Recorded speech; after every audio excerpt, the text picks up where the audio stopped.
The star maps of the Galactic Council showed danger zones in red. Most sectors had small red dots marking asteroid fields or dying stars, but one sector was completely red. Sector 7 Alpha contained a yellow star called Sol, and around it orbited a blue-green planet that nobody was allowed to visit. High Admiral Zephys stood before the massive holographic display in his command center. His four arms moved across the controls as he studied the forbidden sector. The Veltar warrior was 8 feet tall, covered in biomechanical armor that gleamed like black metal. His race had conquered 47 star systems. They were the strongest military force in this part of the galaxy. "Admiral," his aide said, walking up to him. "The Council has sent another warning about Sector 7 Alpha. They say we must stay away from the planet called Earth." Zephys made a sound like laughing, but deeper and more threatening. "The Council is weak. They see danger where we see opportunity. What could a primitive world possibly do to the mighty Veltar?" The aide pulled up the official warnings on his tablet. "Sir, 3 expeditions have disappeared near that planet. The last transmission from Captain Vexhigh's fleet was just screaming. Then nothing." "Vexhigh was a fool," Zephys said.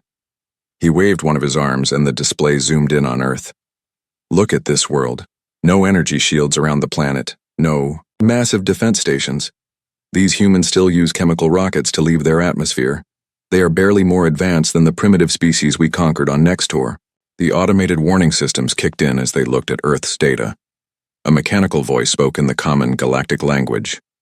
"Warning. This system contains an apex predator species.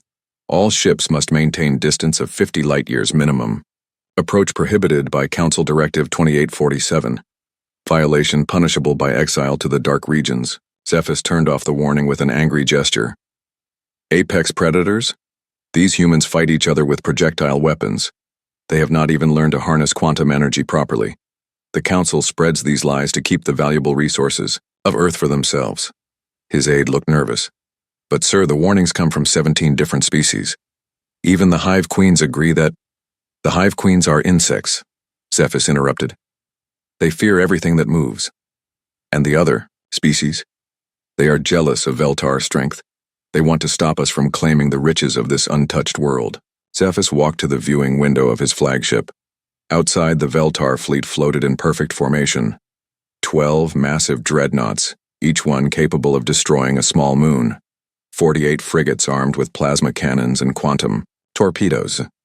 200,000 Veltar warriors, each one enhanced with computer implants and molecular weapons. No force in the galaxy could stand against them. "Prepare the fleet for Operation Harvest," Zephys commanded. "We will show the galaxy what happens when they try to keep secrets from the Veltar supremacy." The aide hesitated. "Admiral, perhaps we should ask the Council for permission first.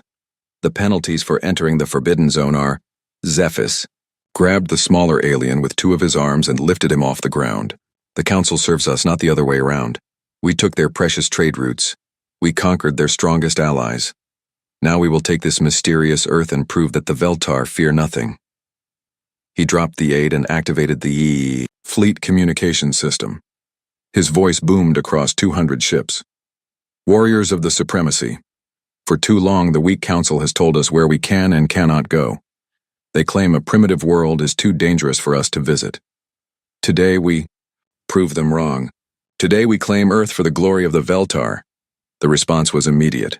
Thousands of warriors roared their approval across the communication channels. Weapon systems powered up. Engines began to warm for the jump to hyperspace. But as the fleet prepared to leave, more warnings came through subspace. The messages arrived in dozens of languages from species across the galaxy. "Do not go to Earth. Turn back while you still can. The humans are not what they appear to be. Protect your people. We beg you, Veltar, listen to those who tried before you." Zephys deleted each message without reading it completely. Weakness disgusted him. Fear disgusted him. The Veltar had not become the masters of 47 worlds by listening to cowards. "Sir," his navigation officer called out, "the hyperspace calculations are complete. We can reach the Sol system in 6 standard days. Then we leave immediately," Zephys ordered. "And send a message to the Council. Tell them that when we return, Earth will belong to the Veltar supremacy." The fleet jumped to hyperspace in a flash of blue light. Behind them, Automated beacons continued to broadcast their warnings into empty space. As they traveled through hyperspace, Zephys studied everything the Council databases contained about Earth. The information was limited, but what he saw only confirmed his beliefs. The humans were divided into separate nations that often fought each other. Their technology was primitive. Their weapons used chemical explosions and simple projectiles. They had barely begun to explore their own star system. "Look at this," he told his officers, showing them images of human cities. "They build straight up into the air instead of underground like intelligent species. They have no protection from orbital bombardment. Their military uses wheeled vehicles that move along the ground. Even the weakest Veltar patrol could conquer their largest army." His weapons officer nodded agreement. "Their space stations are tiny, Admiral.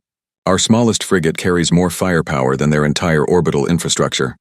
And their population," added the intelligence officer. "Over 7 billion humans crowded onto one small world. They will make excellent slaves once we demonstrate our superiority." Zephys felt satisfaction growing in his chest. Earth would be the greatest conquest in Veltar history. Not only would they gain a rich world full of resources, but they would prove that the Council's warnings were meaningless. Other species would see that the Veltar could go anywhere and take anything they wanted. On the 4th day of their journey, they received one final transmission. It came from an old hive queen whose species had been among the first to encounter humans centuries ago. "Please, Admiral Zephys," the transmission said. "I am old and have seen many wars. I have watched strong species become extinct overnight. The humans seem weak and divided, but this is how they hunt. They appear harmless until it is too late. My hive lost 3 million warriors learning this truth. Do not make the same mistake." Zephys turned off the transmission before it finished. He had heard enough whining from inferior species. "2 more days to Earth," he announced to his fleet. "Prepare all weapons. Ready the invasion troops. The humans will learn to fear the Veltar." Name. But as his ships moved through hyperspace toward the Sol system, long-range sensors were already tracking their approach. On Earth, in command centers buried deep beneath mountains and ocean floors, alarms began to sound. Admiral Sarah Chen of the Terran Defense Force looked at the sensor readings and shook her head sadly. "How many ships?" she asked. 200, ma'am," her aide replied. "Looks like a full battle fleet." Chen sighed. "Send the final warning on all frequencies. Tell them they have one chance to turn around. And if they don't listen?" Chen looked out at the blue sky above Earth through the command center's reinforced windows. Somewhere up there, hidden among the stars and planets, humanity's true defenses waited silently. "Then they'll learn why we put up those warning signs," she said, quietly. "God help them." The Veltar fleet dropped out of hyperspace at the edge of the Sol system. Admiral Zephys expected to find a quiet solar system with primitive satellites orbiting a backward world. Instead, his sensors immediately detected something that made him pause. "Admiral," his sensor officer called out, "we're being scanned, multiple sources throughout the system." Zephys looked at the tactical display. Red dots appeared everywhere, around Jupiter near Saturn's moons in the asteroid belt, and in orbit around the blue-green planet called Earth. Hundreds of objects that his computers couldn't identify were pointing sensors directly at his fleet. "How is this possible?" Zephys muttered. "The intelligence report said these humans barely had spaceflight capability. Sir, we're receiving a transmission. It's coming from Earth." The main screen activated, showing a human female in what appeared to be a military uniform.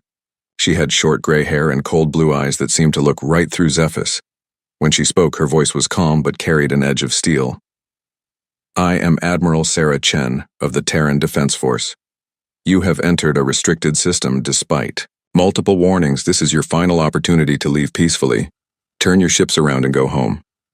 Zephys laughed, a sound like grinding metal. "Human, you are speaking to High Admiral Zephys of the Veltar Supremacy. We have conquered 47 star systems. Your primitive world will be the 48th. Surrender now, and we will make your deaths quick." Admiral Chen's expression didn't change. "You were warned to stay away. Every species in the galaxy tried to tell you. Now you'll learn why." The transmission ended. Zephys stared at the blank screen for a moment, then turned to his weapons officer.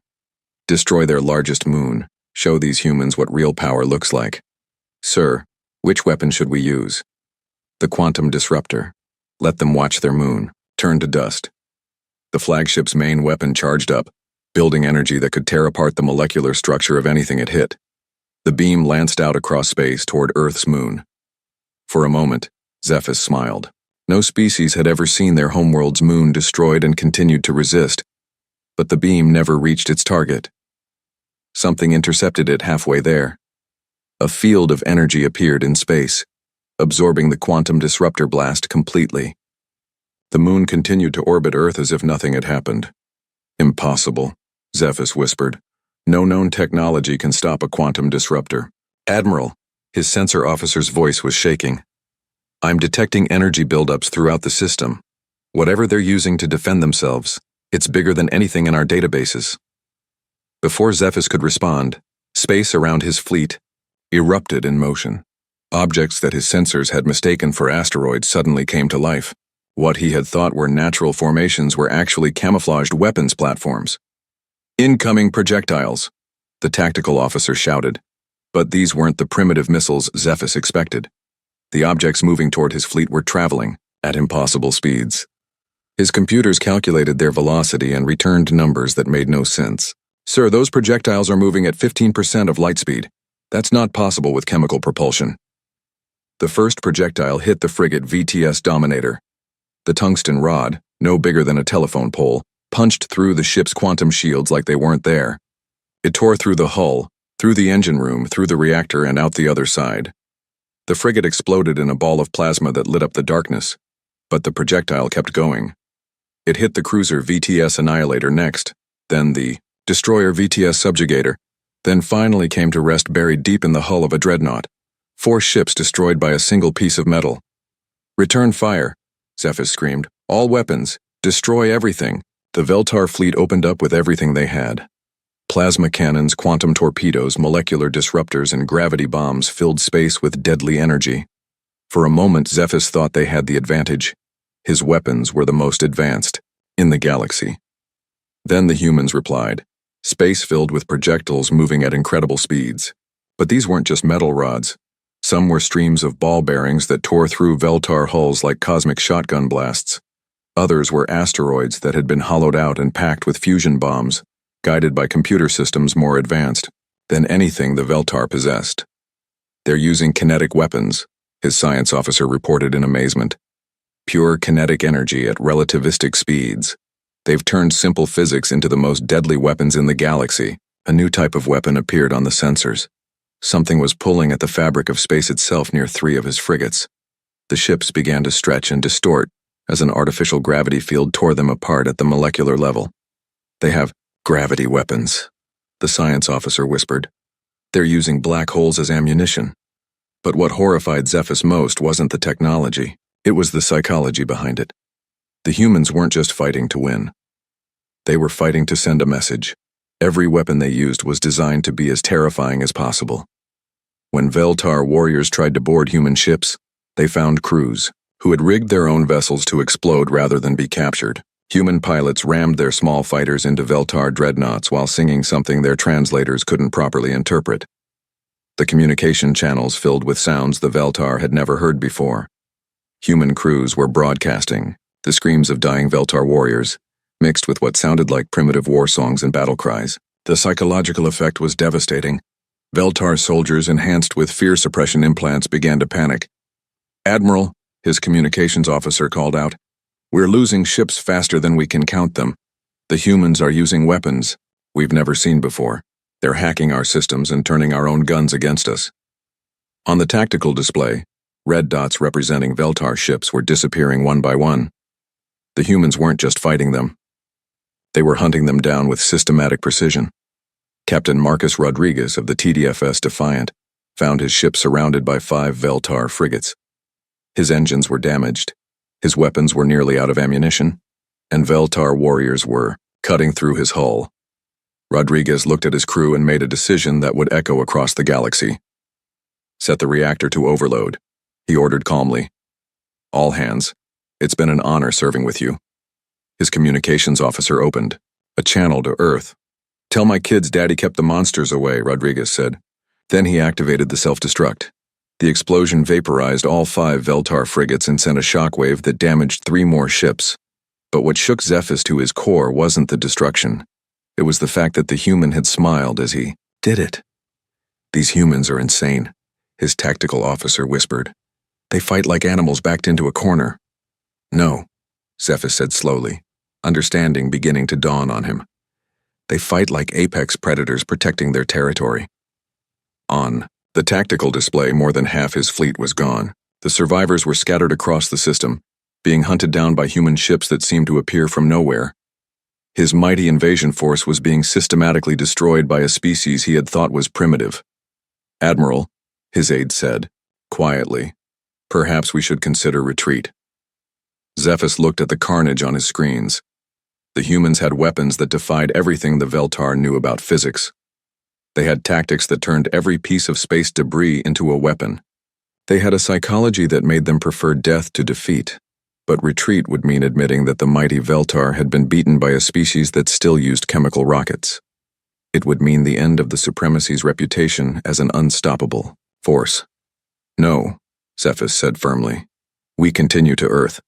Whatever these humans are, they cannot have unlimited resources. We will break through their defenses and claim their world. But even as he gave the order, Zephys felt something he had never experienced before in 4 decades of conquest.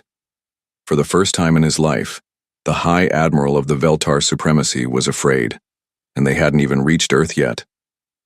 The battle moved deeper into the Sol system, and with every passing hour, Admiral Zephys learned horrible new truths about human warfare. The Veltar had fought dozens of species across the galaxy, but nothing had prepared them for this. Most civilized species fought according to established rules. They used energy weapons, deployed defensive shields, and followed predictable tactical patterns. The Veltar had built their military doctrine around these expectations. But humans didn't fight like civilized beings. They fought like the predators they truly were. Admiral, we're detecting massive movement in the asteroid belt. His sensor officer reported. It looks like the humans are redirecting asteroids toward our fleet. Zephys watched the tactical display in growing horror. The humans weren't just moving a few small rocks. They were redirecting entire asteroids, some of them several kilometers wide, and accelerating them to incredible speeds using methods his scientists couldn't understand. How are they doing this? He demanded. Those asteroids mass millions of tons each. His science officer studied the readings with trembling hands. Sir, they appear to have hollowed out the asteroids and installed fusion drives inside them. But the power requirements should be impossible with their technology level. The first asteroid weapon arrived 20 minutes later. The VTS destroyer tried to evade, but something that massive moving that fast couldn't be avoided. The impact was like watching a moon collide with a ship. The destroyer and 3 nearby frigates simply vanished in a flash of light and debris. But the asteroid wasn't finished. The explosion revealed that it had been packed with fusion warheads. The secondary blast took out 2 more ships and damaged 5 others. They turned an asteroid into a guided missile, Zephys whispered. What kind of species does that? His answer came from an intercepted human transmission. 2 human ships were coordinating an attack on his remaining dreadnoughts, and their casual conversation chilled him to his core. Ranger 7, this is Ranger 3. We've got 2 big ugly ones heading for Luna. Want to try the new gravity bombs? Affirmative, Ranger 3. Let's see if we can make them dance. The humans deployed weapons that Zephys's science teams insisted were theoretical impossibilities. Portable gravity generators created miniature black holes that lasted just long enough to tear Veltar ships apart. The humans would drop one of these weapons near an enemy vessel, watch it get stretched like rubber, then collapse the field and move on to the next target. This is not possible, his chief scientist reported frantically. They're manipulating fundamental forces like toys. Our most advanced research teams haven't even begun to understand gravitational manipulation. But it wasn't just the impossible technology that broke Veltar morale. It was the way humans used it. They didn't just destroy enemy ships. They played with them first. When Veltar warriors tried to board human vessels, they found crews who had prepared surprises that defied military logic. Human ships were rigged with explosive charges in every corridor. Automatic systems fired streams of projectiles through their own hulls to stop boarders. Human defenders used their own atmosphere as a weapon. flooding compartments with poisonous gas while wearing protective gear. Captain Vextal of the VTS Punisher managed to fight his way to the bridge of a human ship called the TDFS Resilient. He expected to find a command crew cowering in fear. Instead, he found 20 humans calmly working at their stations while their ship fell apart around them. "Surrender!" Vextal roared, his translation device making his words understood. "Your ship is lost." The human captain, a gray-haired woman with scars across her face, looked up from her command console and smiled. "You're right. Our ship is lost. But so are you." She pressed a button, and Vextal realized that the humans had been using their own ship as bait. The Resilient was packed with enough explosives to take out everything within 1,000 kilometers. The human crew had lured 3 Veltar ships close, then triggered a controlled supernova. The last thing Vextal heard was the humans singing something their computers translated as "Amazing Grace." They were singing as they prepared to die. Back on his flagship, Zephys tried to understand what he was seeing. They're using their own ships as weapons. They're sacrificing themselves deliberately. "It's worse than that, sir," his intelligence officer reported. "We've been monitoring their communications. These aren't desperate last stands. This is coordinated strategy.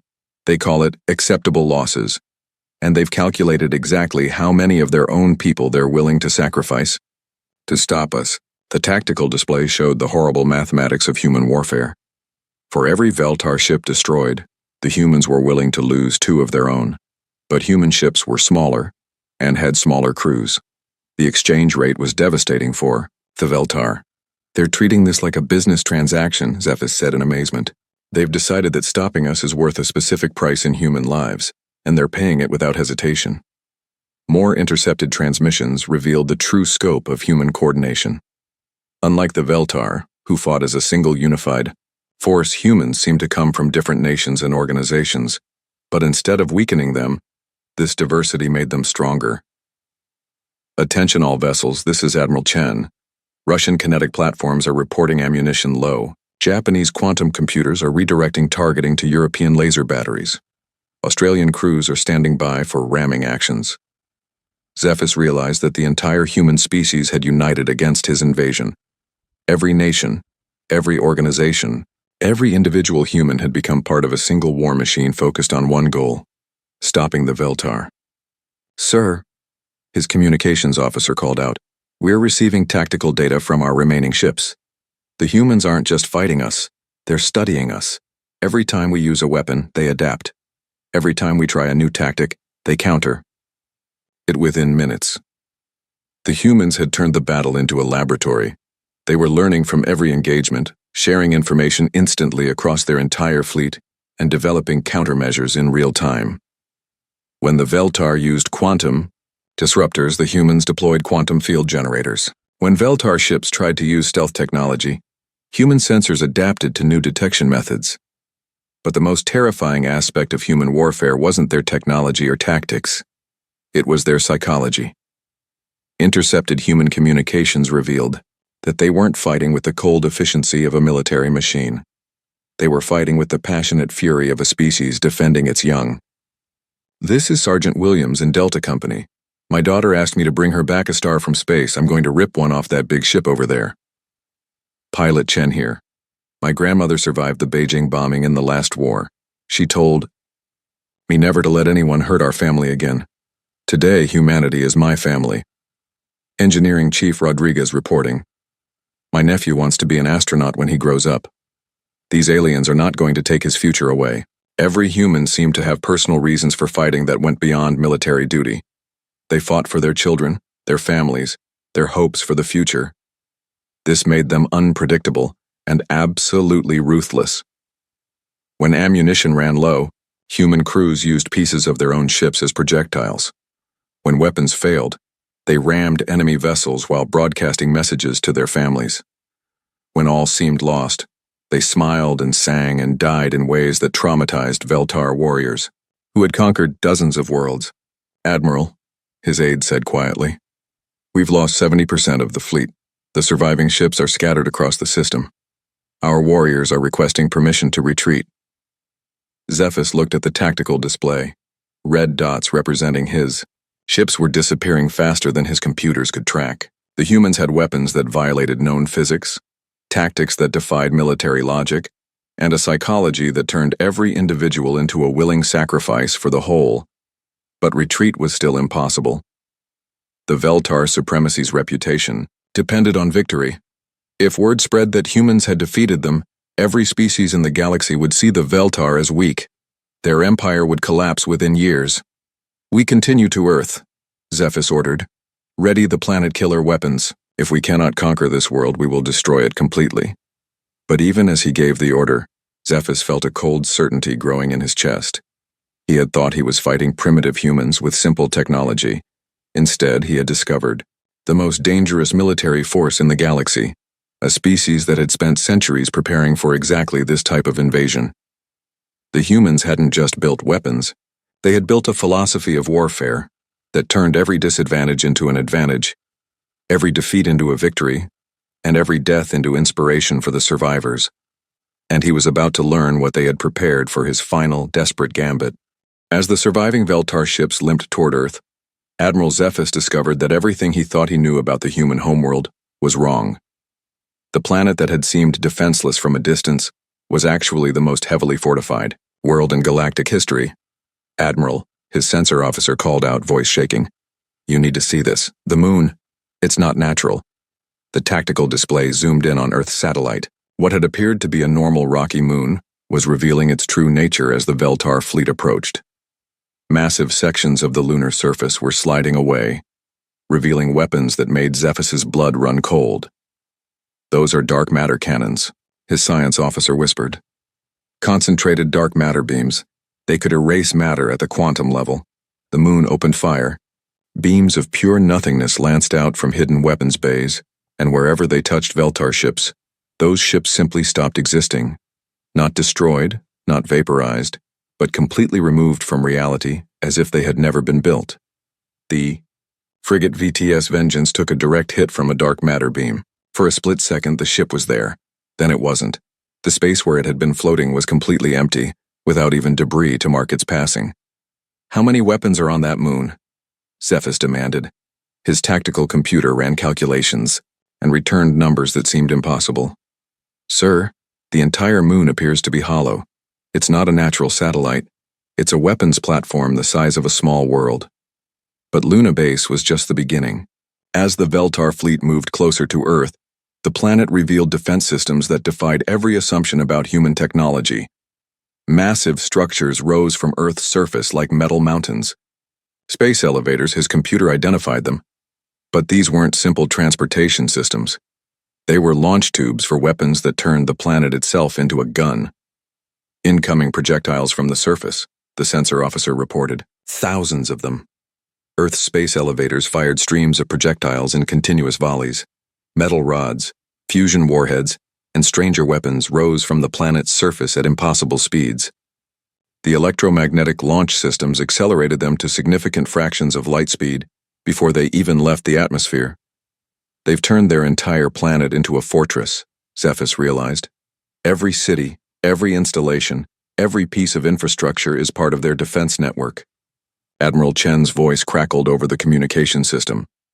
"This is your last warning, Admiral Zephys. You've seen what we can do with improvised weapons at the edge of our system. Now you're approaching our real defenses. Turn back or face the consequences." Zephys opened a channel to reply.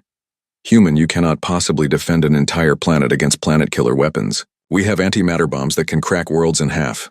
"We know," Chen replied calmly. "We've been preparing for that possibility for 300 years.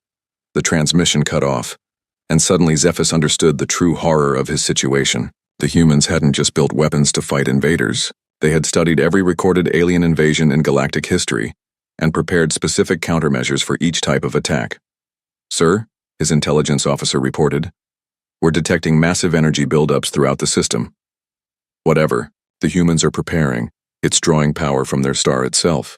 Solar focusing arrays became visible as they unfolded from hidden positions around the inner planets. Mirrors the size of continents began directing the sun's energy into coherent beams. The humans had weaponized their own star. "They can channel the sun's output into directed energy weapons," the science officer reported in amazement. "The power levels are beyond anything we've ever recorded." But it wasn't just the impossible technology that broke Zephas's remaining confidence. It was the realization that humanity had been waiting for this exact scenario. Earth's defense network wasn't hastily assembled. It was the product of centuries of planning, preparation, and industrial effort. Every piece of technology, every defensive position, every tactical doctrine had been designed with one purpose: stopping exactly the kind of invasion Zephas was attempting. "They know about our quantum processors," his technology specialist reported. "They've deployed electromagnetic pulse weapons specifically designed to disrupt our neural implants. They know about our molecular disruptors and have developed quantum field generators to neutralize them. They know about our stealth technology and have sensors that can detect us anyway." The humans had studied the Veltar military doctrine in detail. Every weapon, every tactic, every technological advantage the Veltar possessed had a specific human countermeasure waiting for it. "How is this possible?" Zephas demanded. "We've never fought humans before. How could they know so much about our capabilities?" His intelligence officer pulled up intercepted human data files. "Sir, they've been studying every species in the galaxy. They have detailed analyses of 43 different military doctrines, including ours. They've war-gamed every possible invasion scenario and prepared responses for each one." "Admiral," Chen's voice returned to the communication system, but this time she wasn't speaking to Zephas. She was coordinating the final phase of Earth's defense, and what she revealed made Zephas realize the true scale of human preparation. "All defense sectors, this is command. The enemy is approaching phase line Alpha. Initiate Protocol 7. Repeat, initiate Protocol 7. Across Earth's surface, hidden installations activated. The planet's magnetic field began to shift and change, forming a containment system that trapped Veltar ships like insects in amber. The humans had weaponized the very forces that protected their world from cosmic radiation. "They're using their magnetic field as a cage," the navigation officer reported. "Our ships can't maneuver properly. Something is interfering with our propulsion systems." Zephas watched his remaining vessels struggle against invisible forces. The humans had turned their planet's natural defenses into weapons that could disable ships without firing a shot. But the most terrifying revelation came when Chen revealed humanity's ultimate deterrent. "Admiral Zephas," her voice was calm and professional, "you should know that Earth's sun is currently targeted by 27 solar manipulation devices. If our planet falls, we have the ability to trigger a controlled nova that will sterilize this entire system. We call it the Samson Protocol." Zephas felt something cold and sharp in his chest. "You would destroy your own world to stop us?" "We would destroy everything within 50 light-years to stop you," Chen replied. "And we've made sure every species in the galaxy knows it. Attack Earth, and we all die together. That's the price of threatening humanity's home." The tactical display showed the horrible truth. The humans hadn't just prepared to defend Earth. They had prepared to turn their entire solar system into a weapon that would eliminate any force threatening them, even if it meant their own extinction. "They're not just defending their planet," his aide whispered. "They're willing to commit species suicide rather than be conquered." Zephas realized that he wasn't fighting a normal military force. He was fighting a species that had decided their freedom was worth any price, including their own lives. The humans would rather die as free beings than live as slaves. "Sir," his communications officer called out, "we have 3 ships left operational. The rest of the fleet is gone." 3 ships. From 200 that had entered the system. The mighty Veltar supremacy had been reduced to a handful of survivors by a species they had thought was primitive. "We still have the planet killer weapons," Zephas said desperately. "We can destroy their world and claim victory through genocide." But even as he spoke, Zephas knew it was too late. The humans had shown him the truth. They weren't a primitive species that could be conquered through superior firepower. They were the galaxy's apex predators, and they had been waiting patiently for someone foolish enough to test them. Earth hung before them like a blue-green jewel, beautiful and deadly. Behind it, the sun burned with the promise of controlled destruction. Around it, weapons platforms waited silently for the command to end everything. Zephas had come to conquer a backward world. Instead, he had found the most dangerous military force in the galaxy, and it was about to teach him the final lesson in the consequences of arrogance. Admiral Zephas stood in the ruins of his command bridge, surrounded by sparking equipment and the bodies of his crew. 3 ships remained from his mighty fleet of 200. The humans had systematically destroyed everything else with weapons that violated the laws of physics and tactics that defied military logic. But Zephyrus still had one final card to play. Hidden in the cargo holds of his remaining ships were 12 antimatter bombs, each one capable of cracking a planet in half. If he couldn't conquer Earth, he would destroy it and claim victory through genocide. "Prepare the planet-killer weapons," he ordered his surviving crew. "Launch them at maximum velocity toward the human world. We will show the galaxy what happens to those who resist the Veltar." His weapons officer hesitated. "Sir, if we destroy Earth, we'll have nothing to show for this campaign except dead worlds. Then we'll have a message," Zephyrus snarled. "No species defies the Veltar and survives. Better a dead world than a living one that thinks it defeated us." The antimatter bombs launched from his ships like dark meteors, accelerating toward Earth at tremendous speed. Each weapon carried enough destructive force to turn continents into glass and boil oceans into steam. Zephyrus felt grim satisfaction as he watched them streak toward the blue-green planet. But his satisfaction lasted exactly 47 seconds. Earth's response to the planet-killer weapons revealed the final, most terrifying aspect of human nature. When faced with complete extinction, humans didn't despair or surrender. They adapted. Admiral Chen's voice crackled across all communication frequencies, calm and professional, despite the apocalyptic weapons heading toward her world. "All civilian populations, this is Defense Command. We have incoming planet killers. Evacuation protocols are in effect. Military personnel, prepare for interception operations."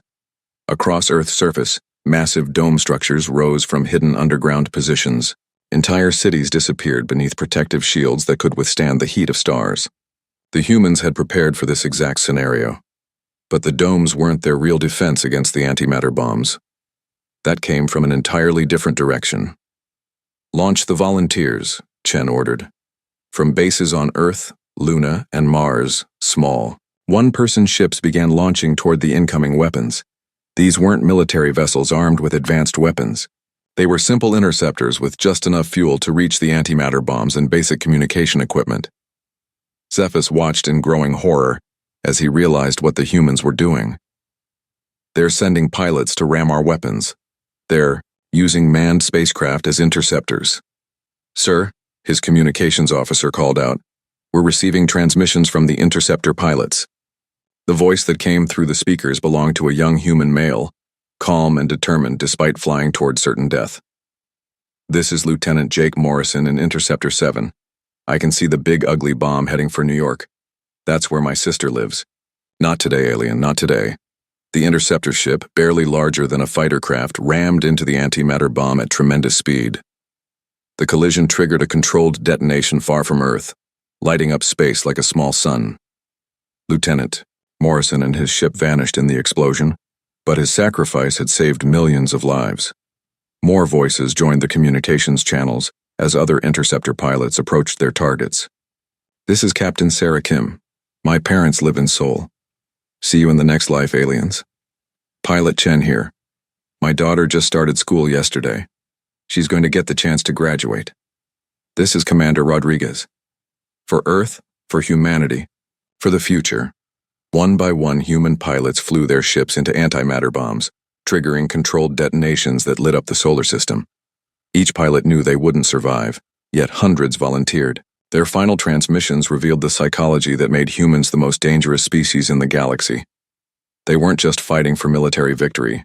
They were fighting for their families, their children, their dreams of the future. Every pilot had personal reasons that made death preferable to defeat. "How many volunteers did they have?" Zephyrus whispered, watching the last antimatter bomb destroyed by a pilot who sang something called Country Roads as he died. His intelligence officer checked the intercepted communications. "Sir, they had over 3,000 volunteers for 12 interception missions. They had to turn people away. 3,000 humans willing to die to save their world. The mighty Veltar, enhanced with fear suppression technology and trained from birth for war, could barely comprehend such dedication. But the humans weren't finished. With the planet-killer threat neutralized, they turned their attention to Zephyrus's remaining ships. The pursuit craft that emerged from Earth weren't massive dreadnoughts or heavily armed cruisers. They were small, fast vessels designed for one purpose: hunting down survivors. They're not trying to capture us, his tactical officer reported. They're hunting us for sport. The human pursuit ships moved like pack hunters, coordinating their attacks with cold precision. They disabled Zephyr's engines first, then his weapons, then his life support systems. They wanted him alive. Admiral, his aide said quietly. They're demanding our surrender. They want to put us on trial. Zephys looked at the tactical display showing his 2 remaining ships, crippled and surrounded by human vessels. The mighty Veltar supremacy had been reduced to war criminals awaiting judgment. I am High Admiral Zephys of the Veltar supremacy, he broadcast on all frequencies. I do not surrender to primitives. Admiral Chen's response came immediately. You're not surrendering to primitives, Admiral. You're surrendering to the species that just exterminated your entire invasion force with minimal losses. Your choice is simple. Surrender now or we'll take you by force. The boarding parties that cut through his hull weren't the savage barbarians Zephys expected. They were professional soldiers wearing advanced armor and carrying weapons that made Veltar technology look primitive. They moved with the precision of a species that had been preparing for this moment for centuries. Captain Elena Vasquez of the Terran Marines removed her helmet as she entered Zephys's command center. Her face was young, but her eyes held the cold determination of a born predator. Admiral Zephys, she said politely, you're under arrest for crimes against humanity and violations of galactic law. You have the right to remain silent, though I doubt you'll use it. Zephys was transported to Luna Base for trial. The courtroom was filled with representatives from species across the galaxy, all of them watching to see what humanity would do with their defeated enemy. Admiral Chen served as both prosecutor and judge. When she spoke, her words carried the weight of absolute authority. Admiral Zephys, you were warned by 43 different species to stay away from Earth. You ignored those warnings and brought a fleet of 200 ships to conquer our world. Your actions resulted in the deaths of 200,000 Veltar personnel and 50,000 human defenders. Zephys stood in shackles, his biomechanical armor removed and his implants disabled. For the first time in his life, he looked small and powerless. I was following the military doctrine of the Veltar supremacy, he said. We are conquerors. It is our nature. Your nature, Chen replied coldly, brought about the extinction of your species. She activated a holographic display showing the Veltar homeworld. 3 hours ago, your government received a complete recording of this battle, along with detailed technical specifications of human weapons. The message we sent was simple. Your fleet is gone, your admiral is captured, your supremacy is ended. The hologram showed Veltar cities in chaos as the news spread. Government buildings burned. Military installations were abandoned. Civilian populations fled in panic as they realized their invincible military had been completely destroyed by a single human world. The Veltar supremacy collapsed within hours of receiving our message, Chen continued. Your subject species have rebelled. Your military has disbanded, your empire is gone, all because you were too arrogant to listen to warnings. Zephys felt something break inside his chest. His species, his empire, his entire way of life had been destroyed not by military conquest, but by the simple demonstration that the Veltar were not invincible. What will you do with me? He asked quietly. Chen considered for a moment. You'll spend the rest of your life in a comfortable prison, Admiral. We're not monsters. But you'll also serve as a living reminder of what happens when someone ignores our warnings. The trial was broadcast across the galaxy. Every species that had ever considered challenging humanity watched as the mighty Veltar Empire collapsed, overnight. The message was clear. The warnings around Earth weren't suggestions. They were promises. 6 months later, new warning beacons were placed around the Sol system. The message was updated and broadcast in 67 languages. This system is defended by humanity. They offered mercy once. They will not offer it again. The Veltar tested them and achieved extinction. Turn back now, or join them in the history books. In the years that followed, no species ever again tested Earth's defenses. The galaxy had learned its lesson. The warnings weren't there to protect humans from alien invaders. They were there to protect the galaxy from humanity. Admiral Zephys spent his remaining years in a cell on Luna Base, looking up at the blue-green world that had destroyed his empire. Sometimes, late at night, he could hear human children laughing in the corridors above his prison. They were the children of the pilots who had died stopping his planet-killer weapons. Children who would grow up free because their parents had been willing to pay any price to stop him. And in those moments, Zephas finally understood what the galaxy had tried to warn him about. Humans weren't just another species to be conquered, they were the guardians of their own future, and they would destroy anyone who tried to take that future away. The warnings had been real, the consequences had been absolute, and the price of arrogance had been extinction.